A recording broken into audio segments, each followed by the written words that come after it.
if you want to report a post that you didn't like on Bluesky Social, there's a step-by-step guide on how to do it.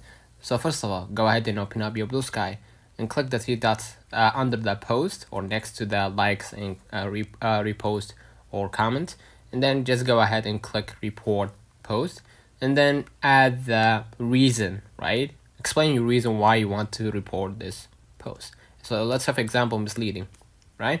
And if you want provide additional information about this claim, just go ahead and add it, just with the limit of 300 words, and then hit send reports, and the Bluesky team will review it.